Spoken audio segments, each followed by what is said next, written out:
শীর্ষ সামরিক কর্মকর্তা সাদমানির মৃত্যুর খবর নিশ্চিত করল ইরান। ইরান আনুষ্ঠানিকভাবে ইসলামিক রেভলিউশনারি গার্ড কোর বা আইআরজিসির খাতাম আল আম্বিয়া কেন্দ্রীয় সদর দপ্তরের কমান্ডার আলী সাদমানির মৃত্যুর কথা স্বীকার করেছে। ইরানের রাষ্ট্রীয় সংবাদ মাধ্যম আইআর-এর ওই সদর দপ্তরে এটি প্রকাশ করেছে খবর বিবিসি। এতে বলা হয়েছে, গত সপ্তাহে ইসরায়েলি হামলার পর আঘাতের কারণে সাদমানির মৃত্যু হয়েছে।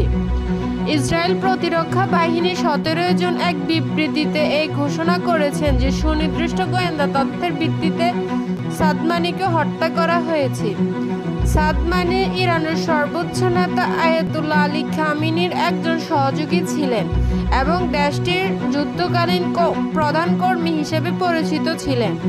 ইসরায়েলি বিমান হামলায় তার পূর্বসূরি গোলাম আলী রশিদ নিহত হওয়ার পর 13 জুন তাকে খাতাম আল আম্বিয়ার কমান্ডার হিসেবে নিযুক্ত করা হয়।